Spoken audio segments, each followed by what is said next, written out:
Hey there, freaking awesome people. Winnie here from Mind Now, and welcome back to Inspirational Mind, where we break down channels, interview people to gain their perspective on how you can master your mind to gain that self confidence and self esteem, especially as an introvert. But hey, don't shy away if you're an extrovert because the world needs you. And today we have Damon from Investing Yourself. How you doing, bro?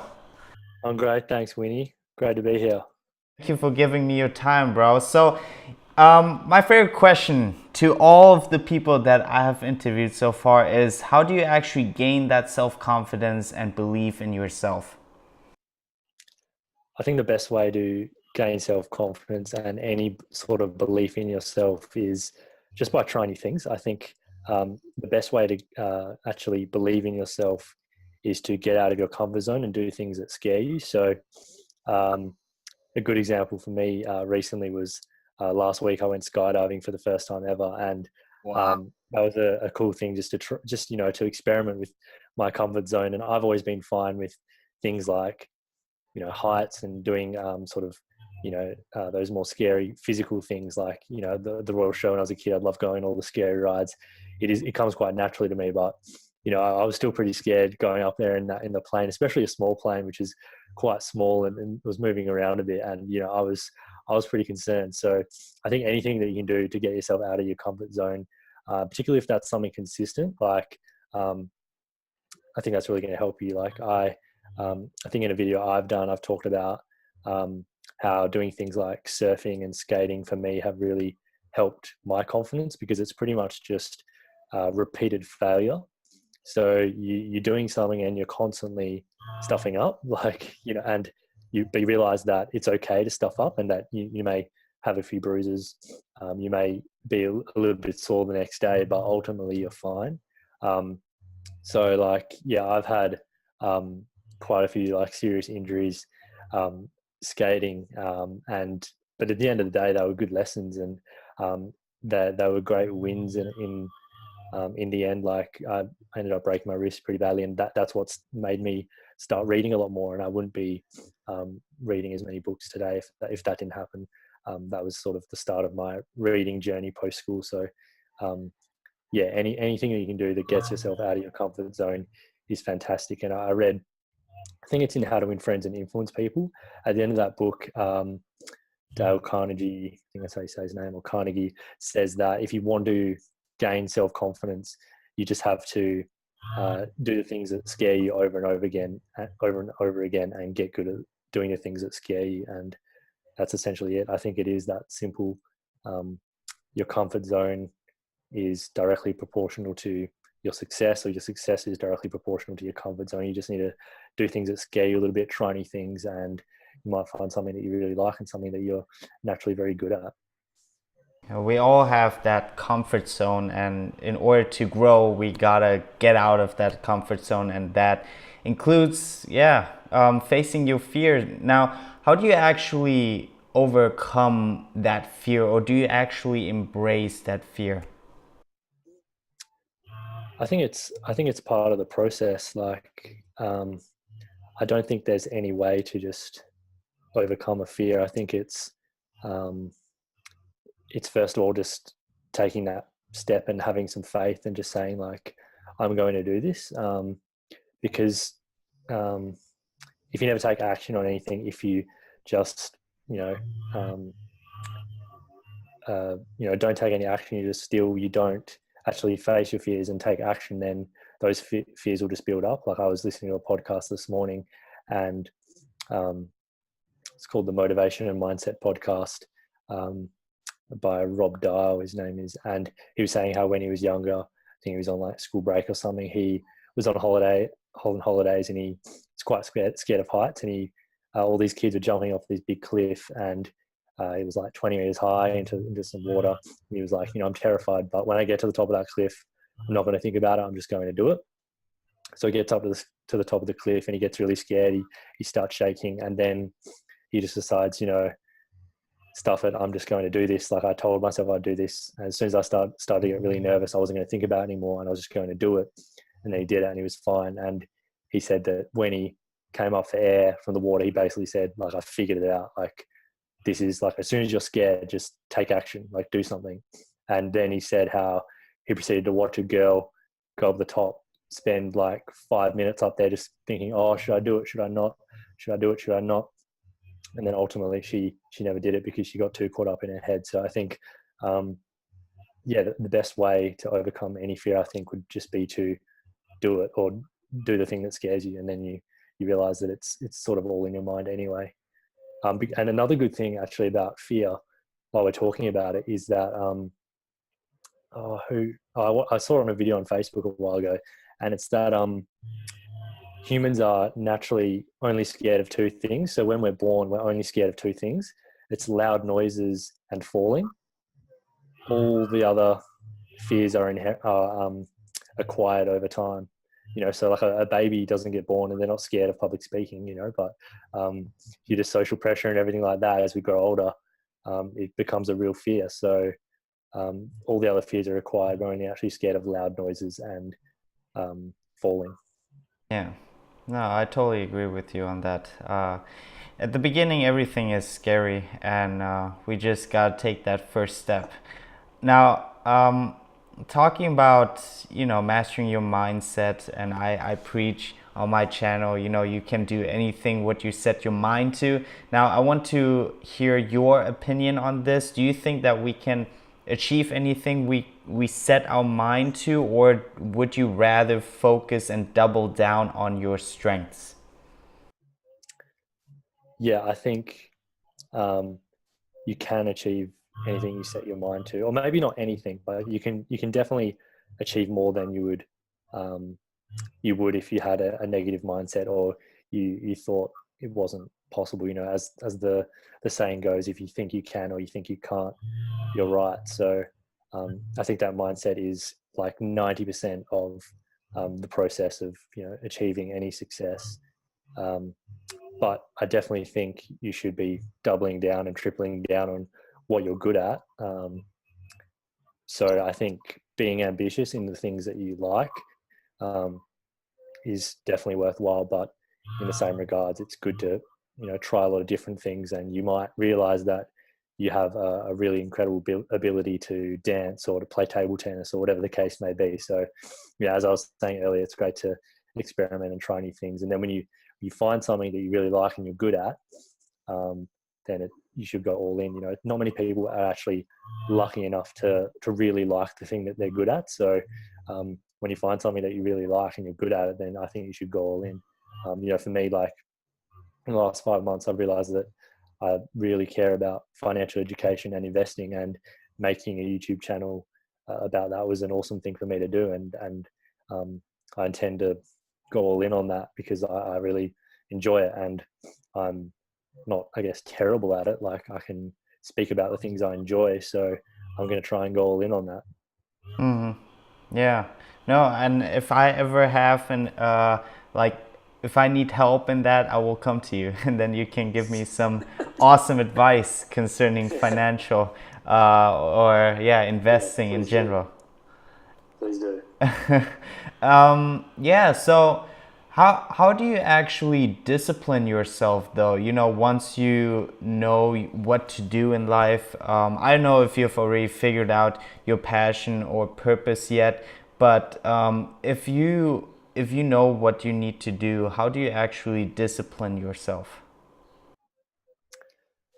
That's really hard, and it's probably a harder question for me to answer because I'm not all that self-disciplined. Like I often write out what I'm going to do in a day, and I'll be happy if I accomplish more than 75% of the tasks. Like, I don't always do the things that I set out to do, but I think um, planning is important, and also sort of overcoming the skill of procrastination is really important as well.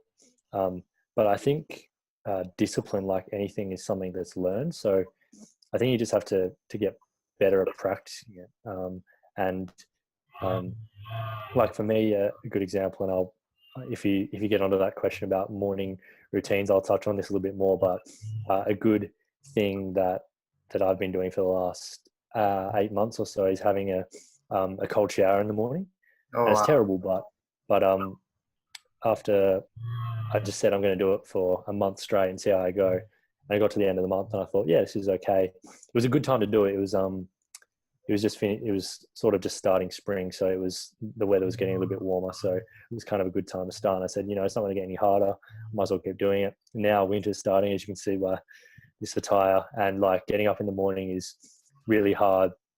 Jumping into a cold shower is not the nicest thing to do when it's cold, but I've done it probably like 150 days in a row now. So, or more than that, like almost 200 days in a row now. So it's like, what's another day of doing it? I've done it so many times in the past. So I think it's something that you need to build up and do. Another thing I'm trying to do is to not hit snooze, and just get up straight out of bed, which I'm struggling a lot more with because I haven't done it for 30 days straight. I haven't developed the habit yet. I haven't developed the discipline. So, but with the cold showers I have, it's just normal. Like I don't even think about it. I don't think about turning the hot tap. I just automatically turn the cold tap, and the shower's there ready for me to jump in, and I do it, and it's terrible. But when I get out, I feel really good, and I put on clothes and I feel warm, and I feel refreshed and more alert and ready for the day. So I think discipline is something that is a practice. It's a skill that needs to be developed. So there's a lot of like younger kids, like teenagers who procrastinate all the time. They've got these distractions with phones and everything else. So it's harder for them to actually develop discipline. And I remember when I was in high school, I was not disciplined at all. And I would often like wake up at 4 or 5 a.m. to finish an assignment, and similar things happened throughout uni. But now I feel like I am more disciplined. And looking back like a year ago, I recognize that. I definitely think, yeah, I am more disciplined today. I'm definitely not where I want to be, but I am definitely getting better. So I think it's good to give yourself credit as well when you actually notice yourself improving and being more disciplined. Like a year ago, I wouldn't have imagined even doing something like this interview, like going online. Like I hadn't started a YouTube channel, hadn't read, I'd only read like probably like 50 books in school. Now I've read like a lot more. I'm just so, passionate about what my YouTube channel is about, and doing something like this is something I am really happy to do. But like a year ago, it's foreign. Like I would be like, why would I call a stranger from Germany? Yeah, you're in Germany. Well, and talk about self-development. Like that's absurd. So it's like, it's something you practice. It's something you find out along the way, how to be disciplined, the things you enjoy. I think like, yeah, all these things like mindset and discipline are things that need to be practiced. And just by focusing on them and actually putting yourself through your paces and practicing these things, naturally you get better at them. So it's great to be self-aware and actually give yourself credit as well as you notice yourself progressing. Yeah, definitely, man. Yeah, like anything in life, you gotta practice in order to get better at it, right? So self-discipline and willpower, or whatever it is just a matter of practice, and the more you do it, the better you get. Now, you already talked a little bit about cold showers, and let's talk a little bit about morning routine. And I think cold shower is one of them. So what else do you actually do that gives you the energy and positivity throughout the day? Yeah. Morning and night routines, I think, are so critical. And I started to realize this like a long time ago, or not a long time ago, probably like a year and a bit ago.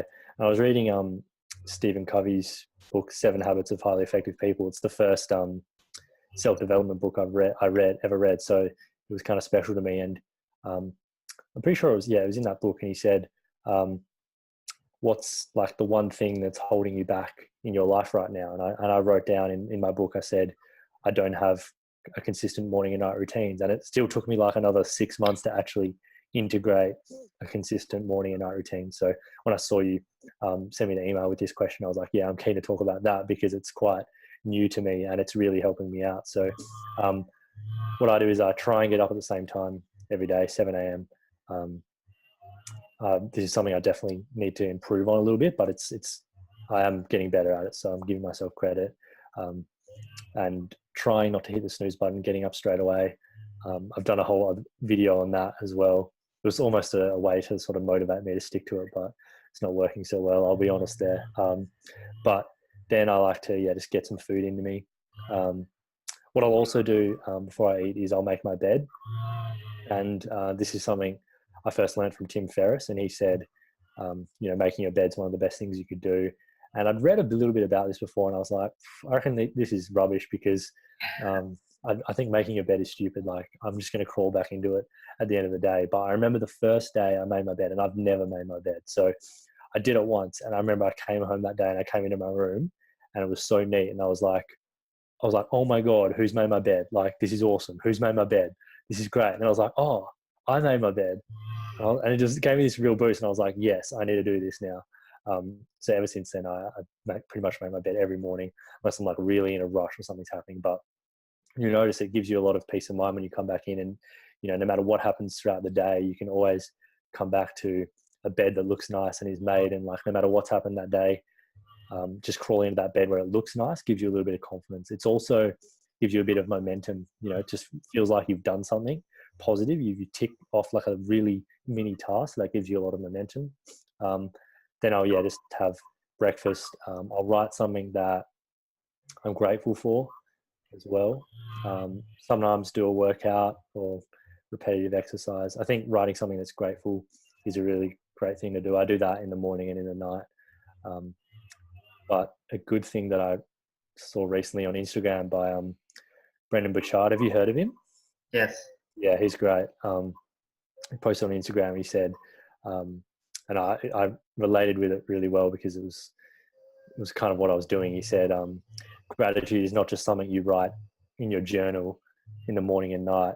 It's something to be, what did you say? It's something to be displayed or something like that. And I was like, yeah, that's true. Like I do write in my journal a lot about gratitude, but I don't exactly embody being grateful all the time. So I think that was important. So yeah, starting the day with gratitude is great. And then in the night, I kind of just, I always plan what I'm going to do the next day. I think that gives me a lot of peace of mind. I never wake up and think, oh, what am I doing today? So I think that's a really good tip to implement, because the times I remember when I was like a bit younger and I would just wake up and I have no idea what I'm going to do that day, it actually makes you like a little bit anxious and makes you feel like you're kind of wasting your time because everything's vague and ambiguous. So just by having a plan, even when if it's just like 2 or 3 things that you need to do, it's like, okay, that's what I'm doing today. And so yeah, I do that and then write something I'm grateful for at night. And then I go to sleep. I keep my phone out of my room. That really has helped me a lot lately. I started doing that about 6 months ago and immediately noticed that my sleep was improving because there was no light going off. If I remembered something when I was like half asleep, I wouldn't turn over and put like an alarm in my phone or something like that, which I tended to do. So yeah, those things have really helped me. And just having morning and night routines has certainly helped me so much in the last 6 months. So can't recommend those enough. Nice. Yeah. Gratitude. That's also what I do in the morning. Writing 3 things down what I'm most grateful for.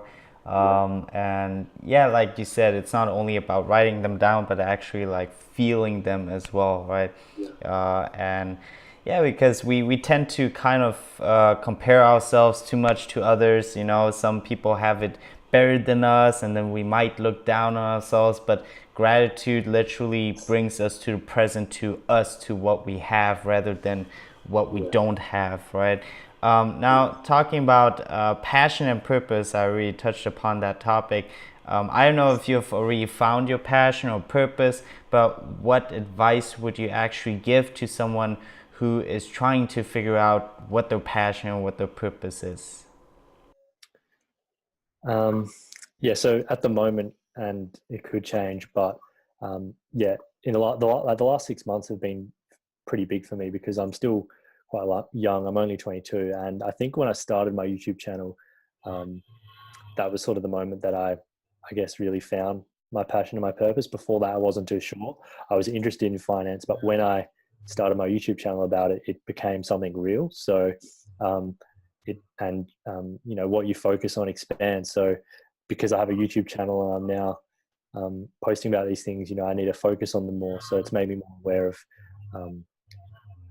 what I'm doing and what my passion is. And, I'll think about it hundreds of times a day. Like, I just want to spread a very similar message to you, it's a really important message, and I think there are more people spreading it today and sharing their experiences on things like YouTube, which is fantastic. So I want to basically change people's lives if it's developing themselves personally, or if it's in a financial way. Then that's what I want to do. I think that's fantastic. I'm currently studying teaching, and I've only recently started my final internship, so I've got that to do, and then that'll be like the moment where it's like, okay, I'm done with school, I'm done with uni, like my life's completely like in my own hands now. It feels like you're finally out of the system, and then that's, I think, when I'm going to probably pursue something related to that. And then I've always got my teaching degree to fall back on, which is good. But yeah, advice to people who haven't found their purpose. And surprisingly, there's probably, like, if I think about my friends, there's a lot of people who really don't know what their purpose is in life. And I've always, I think, been one of those people who are quite self-aware. So I'm lucky in that regard. I know what I like. Like, I've always had hobbies to pursue, like surfing, skating, playing golf, reading. I've always sort of had things to keep me busy. I've never been one of those people who get bored really easily, because I always feel like there's things that I can do, and fun stuff. There's fun to be had. So it's actually quite hard for me to relate to people who don't naturally have lots of hobbies to do, because even if I, didn't find my, life, inspiring mission or purpose in life, I would still, I think, live with purpose. I would still, be quite happy being a teacher for the next 40 years. That's not what I want to do, but I would be happy doing that. And then, surfing on the weekends, playing footy on the weekends, reading on the weekends, or reading at night, or doing whatever. Or I would always have something on the side to do. So I think the best way that people can find their passion is similar to what I was talking about earlier. Just try new things, like experiment with as many things as you can when you're young. And if you're not young, then still do it. But I think the analogy is like, just throw stuff against the wall and see what sticks. Because I've never been adverse to trying new things. And like a personal motto of mine the last year is, I'll try anything once. So I'm happy to do things like skydiving, and if I don't like it, I won't do it. But if I love it, it could become a career path. Like, they were at the skydive place, they were advertising like the next program to so you could jump by yourself, and then there's like another program so you can be an instructor. And those guys live a pretty good life. So I think all their their journey started with that single jump, and then they would have just thought, oh yeah, this is awesome, like I'm gonna make a career out of this. Like, and for me, I was at a real estate investing seminar a few months ago, and there was a moment where I sort of knew what I wanted to do, and there was a lot of mentors there, all rich property investors, and they gave some really great talks. And I remember talking to one of the mentors, and I basically said, like, yeah, it's awesome to sort of be around you guys, and in the next few years, I want to be where you are. I want to be influencing a lot of people in the financial and self-development space, because that's ultimately what it was. We weren't just learning about money, we were learning about some of the things that were really limiting our upside, and things that were causing us to fail. And that's what I wanted to do. That's what I want to do. That's sort of the real moment, I think, where I realized, like, yeah, I want to be that person. I want to be doing that. I want to be speaking in front of like hundreds of people, helping them take control of their finances and their life. So that's the moment that I realized, and that wouldn't have happened if I didn't have the courage or the willingness to actually go to the seminar in the first place. So again, it's just about trying new things. I wouldn't have fully discovered my passion for finance and self-development if I didn't start my YouTube channel. So you just need to start. I think that's the key. You just need to start things and see what happens, see what evolves, see what opportunities it brings you. And no doubt, if you adopt that philosophy, you'll find your passion in no time, I think. Yeah, definitely, man. I totally resonate with what you said there. It's really about trying new things and experimenting a lot of things. And we never know, even if you have right now 5-year goal or whatever, which is great, it's like a compass and guideline where you need to go and stuff. But the truth is, like, every year you evolve and you think differently, and you might have to adapt your 5-year goal. And a lot of things happen through by doing new things, right? And it opens a lot of doors which you didn't really anticipate. But that's why you just gotta keep on having that momentum, right? If you sit there and just contemplate what's going to happen next, or what is my passion, what is my purpose, keep on asking those questions, and you will never come up with an answer. And I was actually in that phase where I was just like really thinking to myself, oh, what should I do next? What is my passion, or what is my purpose? What should I do in life? And the truth is, everyone has their own timeline, and we're all unique. And maybe in your case, or in my case, or who's ever watching and listening to this, you're 30 or 40 or maybe 20, who knows. But you can never say when you are going to find out what your passion or what your purpose is. You just gotta keep on trying, keep on experimenting new things, and eventually you will come to the conclusion, oh, this is my passion, or this is my purpose. But keep on doing something, like anything. That is what Absolutely. I've learned as well. Yeah, success definitely likes speed. So yeah, you got to keep moving, got to keep doing things, and um, yeah, see what sticks. Like for the last 15 years, I didn't know. As soon as you're like start school, you pretty much have the question, like, what am I going to do after school, or like what's life all about? And it's only it's taken me pretty much 15 years to answer the question, or 15 years to sort of know. Like now in my life, I do have a lot more clarity around what I want to actually do, even if it doesn't actually become a career. Yeah. I still know what I want to do, which is empowering. Yeah, exactly. And sometimes we just fall into that trap where we're supposed to do what others expect us to do. We're in a society where they kind of pressure us into thinking that this is the way. We first go to school, high school, then college, then get a job and whatsoever, and they think that this is the way how it should be. And if you're happy with that, then awesome. But some people even like decide to study at 40. They have studied something, but then they realized, oh, they actually like this and they want to know more about this. And if you just listen to others, they would say, why would you study when you're 40? You're too old and stuff. But who cares? You have your life, you live only once. Who cares what others think, right? You gotta do something what makes you happy. And it's never, I always say, it's never too late to start anything. Like age, of course we get older and all of that, yes, but it's never really too late to start anything. And I've always back then when I was younger, I always said like, oh, it's like you need to do this now because later you won't have the opportunity. And it's wrong. In my opinion, it is really wrong. You can do it when if you want to, right? So yeah, that is my opinion. It always does feel like where you're running out of time and you need to do things now and whatnot. And I remember, but we have so much time. Like we're still so young. And a mate said to me 2 days ago, actually, he said he's sort of struggling with like finishing uni off, and he just said to me, he said, the other day I just realized I'm still so young. Like, what's the rush? Like, I'm putting all this pressure on myself to like finish, but I've got time. Like, it's going to be okay.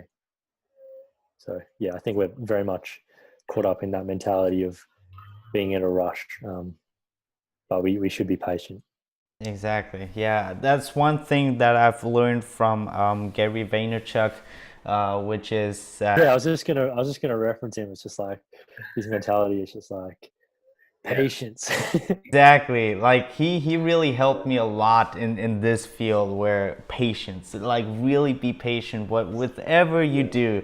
I mean, some people they might get faster results than you, but again, you need to really focus on your timeline on and that is when people kind of drift off because they look at others too much, and then they become impatient and they think like, oh, it's too late for me and stuff like that. But that's why being self-aware, like you've also said, how do you actually get that self-awareness? Were you already that personality, or is that your personality, or did you do something that contributes to that self-awareness? Um, I think it comes more naturally to me than some other people.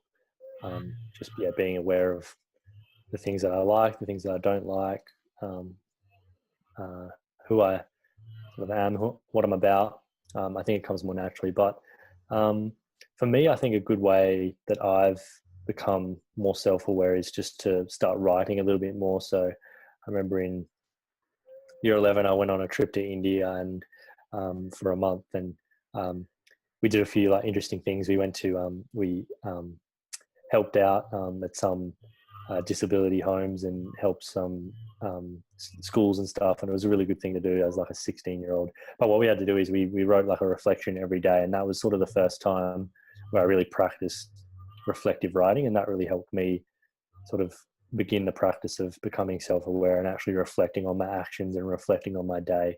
And from that, I think I really saw the value of taking time to reflect and being, and I think because of that, I've ultimately valued reflection, which has made me more self-aware, which then makes me reflect more, even if it's not actually writing things down, just sort of throughout the day um, and whatnot. And I'll find myself doing sort of more reflective things than what I would normally do, a year ago or 2 years ago. I think I've, yeah, ultimately seen the value in it. And I know one of Gary V's big, big things is self-awareness as well. He's always pushing that, always about just figuring yourself out, what you want and what makes you happy, and doing that. And that's life. It's that simple. Yeah, exactly. How often do you journal? I write in a journal every day. Like I write something on a piece of paper every day.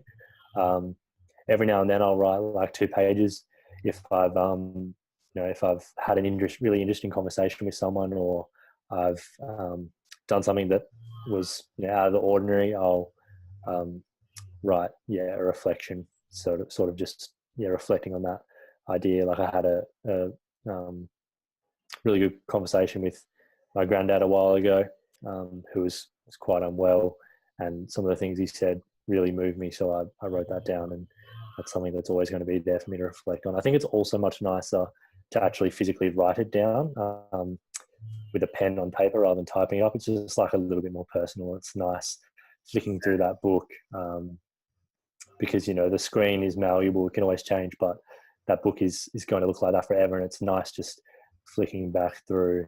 And also something that I've done is ever since going to India on that trip, whenever I travel now, I bring a travel journal with me, and whenever there's like some downtime, I'll just chill and write what I did that day, so I can always look back in like 20, 30 years and like reflect on my travels, which will be nice. And it's also like a nice way just to unwind and reflect on the things that you really found to be valuable, when you're away doing different things that you wouldn't normally do.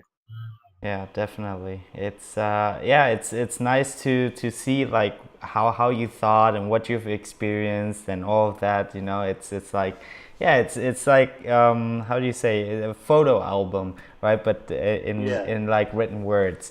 Now, yeah. every once in a while we kind of get into a rut, where nothing goes to our plans, or something bad happened and you just feel horrible. And what do you actually do in these times? How do you keep yourself motivated to go forward, or do you embrace the moment, or how do you go about that?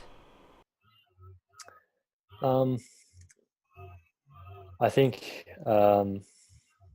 again, it's it comes back to gratitude. And as Gary Vee would say, if you're 7, 8, 10, 12 closest people um, are alive at the end of the day, then things aren't really that bad. Um, so I think that helps.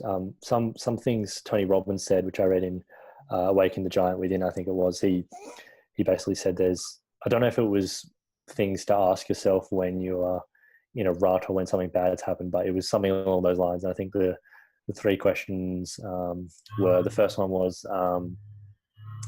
one, you ask yourself, what's great about this? So you immediately find out what's great about something.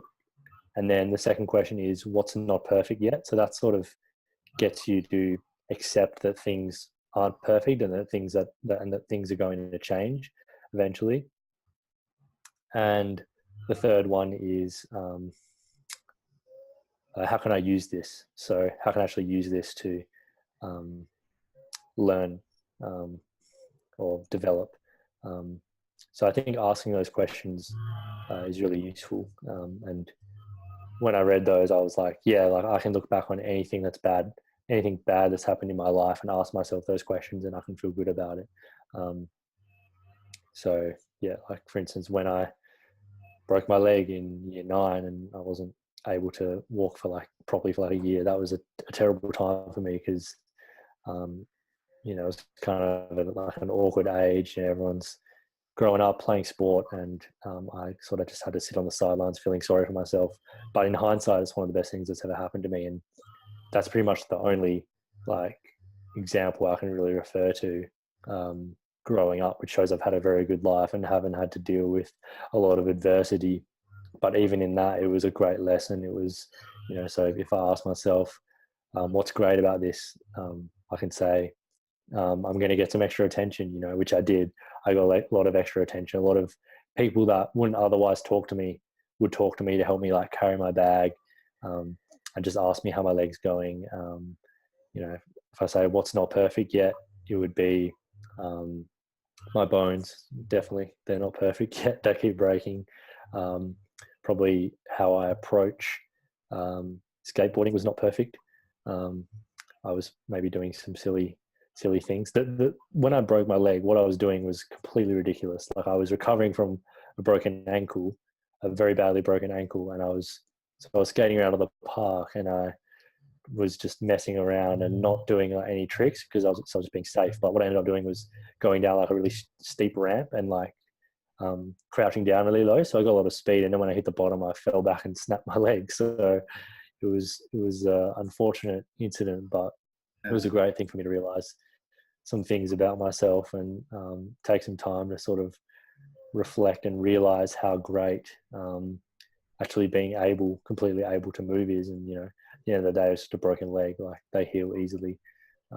So if I reflect on how I can use that, it's now that I can use it to enjoy being physical and active more. So now, for instance, whenever I complete a game of footy or I go for a surf and I escape uninjured, I'm very grateful because I know what being on the sidelines for a long period of time feels like. So I have that extra gratitude for not being injured now. And I don't think I would have had that if I didn't experience so many injuries when I was growing up. So yeah. I think it's all about putting things into perspective and knowing that although you're in a rut, although things may not be going your way, at the end of the day, you probably shouldn't be complaining unless someone you love has passed away or some serious things like that. So I think it's all about perspective and just asking those questions that are going to help you make you focus on the solutions rather than dwell on the problem. Yeah. Your worst moments could become your best moments, right? I think Tony Robbins once said that. And yeah, it always depends.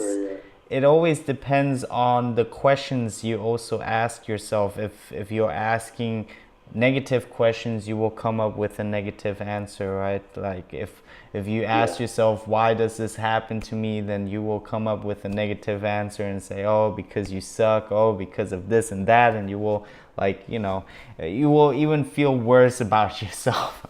So Yeah. yeah, it's a matter of perspective, like your Faris said, and you just gotta keep on making the best out of everything, right? Always easier said than done, but nothing comes like easy in life, right? If you want to be fit, you gotta go to a gym, work hard, and but it always starts with a simple step, right? And in this case, it's having the right perspective and asking the right questions, or positive questions. Now, talking about goals, how many fields do you actually have in this? Like in my case, I have health, wealth, love, and happiness. Do you have any other fields that you would like to add, or do you also go about with these four fields that I've just mentioned? Um, I think I use what Tony Robbins suggested actually, in, yeah, I think it was Awaken the Giant Within. I think that's, yeah, the only, oh, I've read that in his money book, but um, it was, I think it was economic goals. So like career, financial, it was spiritual goals, health goals, and love or connection goals or something like that. And I think there was four categories, and they were the categories that I used to um, put my goals into. And sometimes they evolve and get more specific, but that's basically it. I think, yeah, having like four categories is good. It's pretty much the same as your ones, except different headings. But what I recently read in, I think it was The Science of Getting Rich, I think it's called. Oh yeah, I've read that one too. Oh, you read it? Yeah, awesome.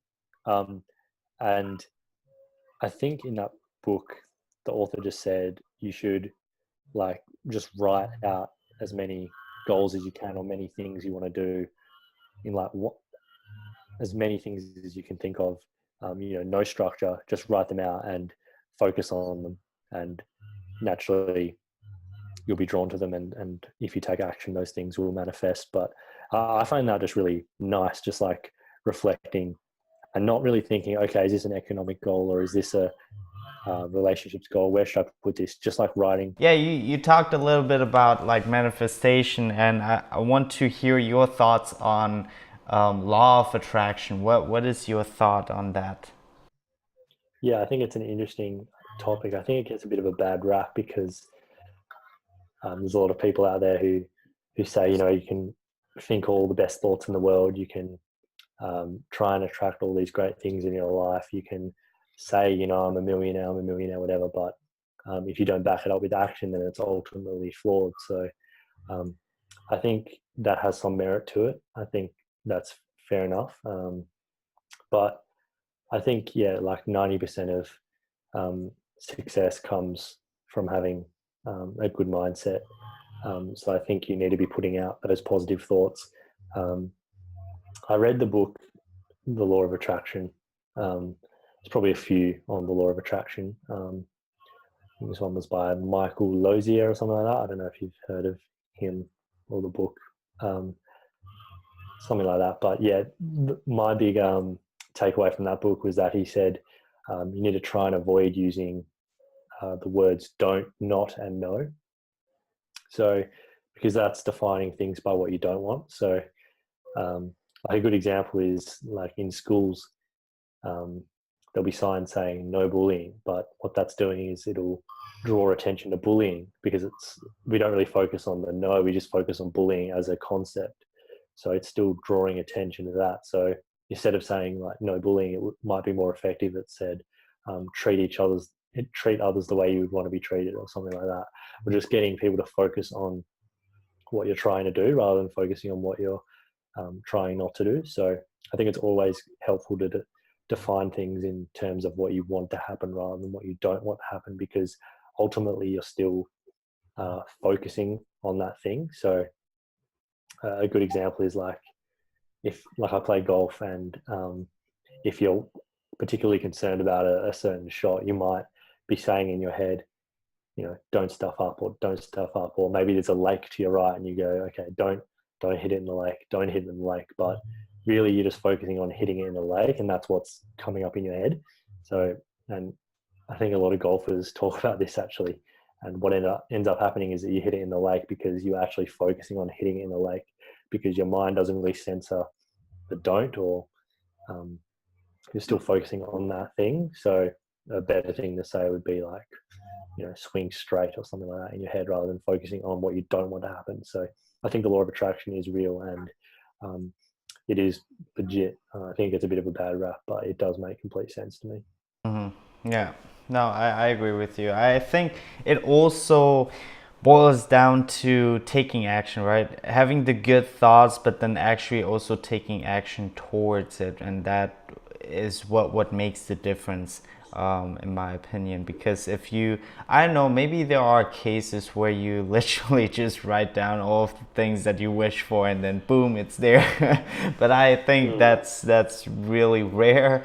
And I don't know, it's like playing the lottery, so to speak. I don't know, that's just my opinion. I just think it's good to have positive thoughts, and I'm all about that, to kind of send it out, but then you also kind of have to take action towards that. Now, you also read a lot of books. Now, my question to you is, what is actually your favorite mindset book? While we're on the topic of books and going back to what you just said, I'm currently reading this book, The Laws of Human Nature. Oh yeah, I'm listening to that too. Quite good. Oh, awesome. And like the last quote I've taken down, which I took down like 5 minutes before our call, was win through your actions, not your words. So I thought that was good, and that sort of comes back to the law of attraction. Really, you're attracting things through action rather than just thinking about them. So it's sort of like linking a thought to an action to a result, and that's the process, rather than just thinking something and hoping it'll create itself out of nothing when you don't actually do anything. But my favorite book on mindset is The Power of Now by Eckhart Tolle. Um, have you read that? Yes, I've listened to it. Yeah. Yeah, it's very good. I'd heard a lot about it leading up to reading it. I think it's a book that you need to read with an open mind, though, because there are some concepts that are a little bit abstract and things that can't really be proved. It's sort of just Eckhart's opinion of spirituality and being present, and that's why I think, like, I read reviews about it, and some people absolutely slammed it on Amazon, and I was like, oh, okay, some people really hate it, then other people were saying they really loved it and it changed their life. So I think it's important to have an open mind when you read books like that, when it's sort of just someone's opinion. But there's some brilliant quotes in that have really helped me sort of think about how I exist in life, and how it's really just important to be present, and that really outside of the present is where problems exist. And right now, there's no problems. There's never anything to worry about right now. It's always problems always time bound. So if you take the time away, if you improve your relationship with time, then your life can definitely improve as well.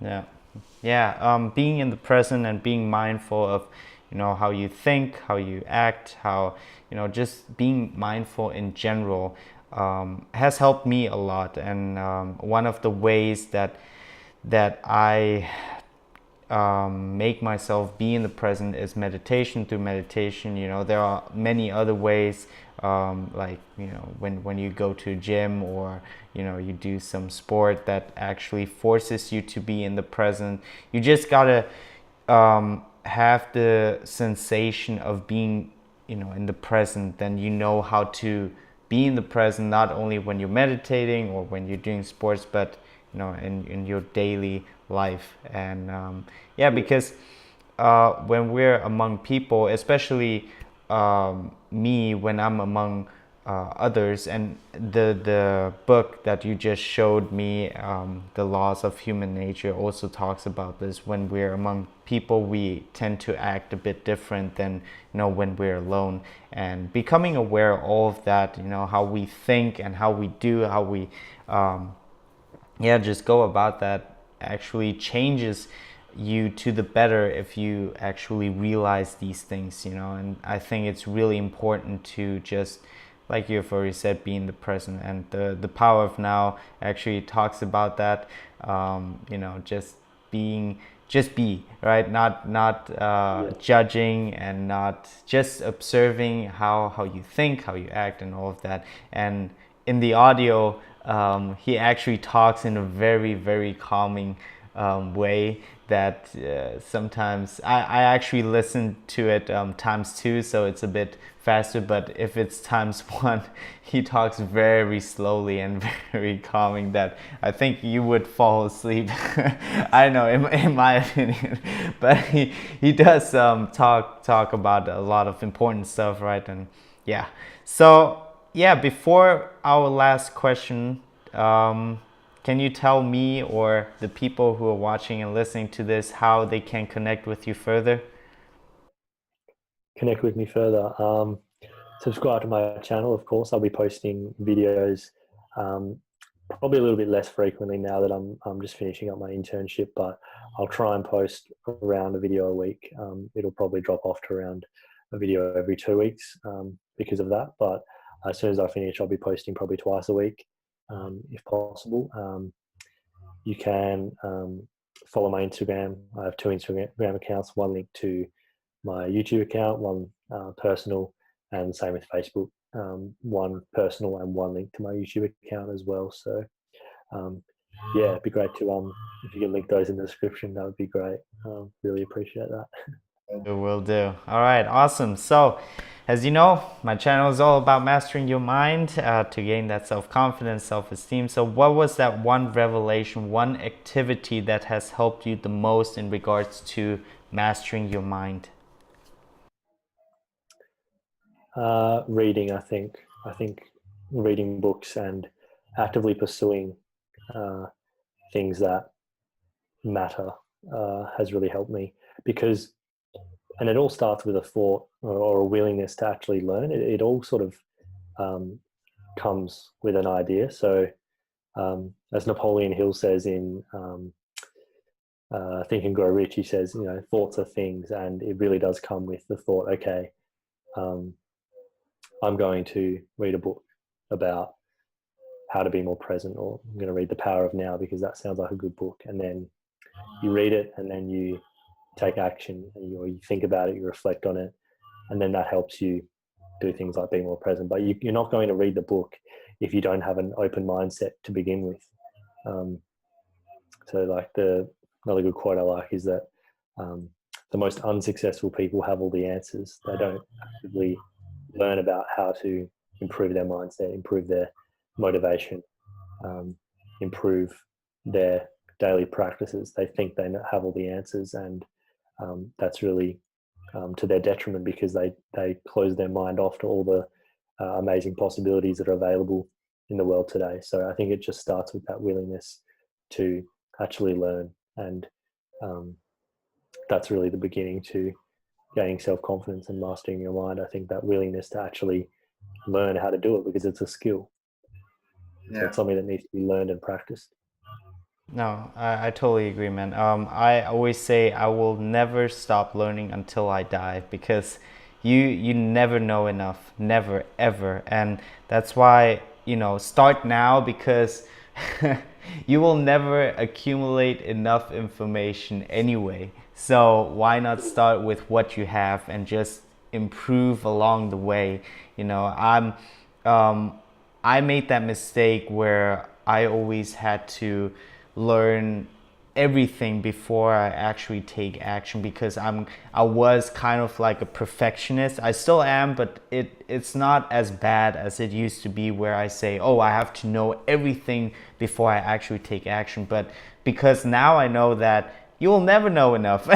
You'll never know all of it, right? So just know the fundamentals in order to take action, and then, you know, take action and adapt along the way, improve along the way, because you will always get more information. And I think, you know, one of the ways is by reading, through reading and just experimenting and all of that. Yeah, thank you. Thank you, Damon. Really enjoyed the chat. I got a lot out of it. It's good to reflect on some of the things that have been important in my life, and talk about things like mindset, and how you cultivate things like passion and having a positive mindset. I think it's a really important thing. So it's great to see what you're doing with your channel. Look forward to keep following what you're doing, because it really is something that can help people out. So thanks so much for having me. I really enjoyed the chat. Thank you, Damon. And I hope you guys also enjoyed it. For those of you who are listening and watching this, and also tell me what was your favorite advice from Damon here. Again, I will link his channel in the description. And yeah, also leave me your thoughts in the comment section. And remember that you are freaking awesome and that you can do it if you put your mind to it. Winnie out. For now.